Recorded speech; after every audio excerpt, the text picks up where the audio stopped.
All right. Good morning, everybody. God bless you. Hope y'all are doing well on this beautiful Wednesday morning as I give God the honor, the glory, and all of the praise. I want to talk about how God uses trials and tribulations to test our faith. You know, a lot of times, brothers and sisters, we try to figure out, why am I going through this? Or why is it God seems like he's not hearing my prayer? I've been praying for so long. I've been fasting for so long. But it seemed like the more I pray, the more God does not answer me. And you know, God does things for our good. And I'm glad that in my life, a lot of times, when God tells me no, I love it. Because we want to hear him say yes. My pastor did a sermon a while back talking about when God say yes, no, or simply not yet. But we only want to hear him say yes. And when God tells us no on certain things, it might be a job, whatever it is you're praying for, we seem to get an attitude with God. But God uses trials to develop genuine faith and strength of character in us. See, faith without works is dead, my brothers and sisters. And without faith, it's impossible to please God. Impossible. And we should be believing in what we cannot see.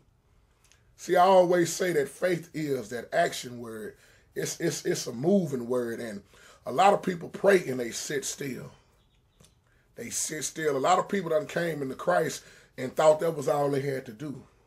But when we are going through these trials and tribulations, I'm just trying to encourage you this morning before I get out of here. When we going through these trials and these tribulations, count it all joy, my brothers and sisters.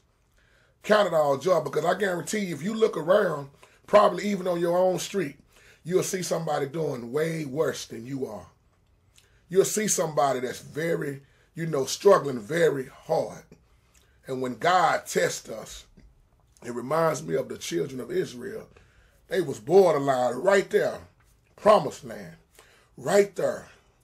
But they got impatient, didn't they? They gave up on God. They started making their own God. And we can look and say all we want about Israel, but a lot of times we do the same thing. We get tired of waiting on God. They got tired of waiting on Moses to come back down from that mountaintop. They were saying Moses was gone too long. How many times do we say, Lord, you are taking entirely too long? I need you now, not another second, not another hour, but Lord, I need you to show up and I need you to make a way right now. I need you to bail me out of this. Let's put a pin right there. A lot of times we praying for God to bail us out of something that God didn't even put us in. God didn't tell you to go marry that jacked up man. God didn't tell you fellas to go run after that girl just because you was looking at the outside appearance and then you got her, she was pure hell. God didn't put us in this stuff. We put ourselves in it because God don't bless you with no mess. God delivers. God heals. God forgives. Why we got a hard problem forgiving each other. So I just want to come and encourage everybody this morning and tell you that God uses these trials and these tribulations to develop genuine faith. Notice I said genuine faith and strength of character in us. God bless you. God keep you. Y'all have a beautiful, blessed day. Till the next time, in God's will. See y'all then.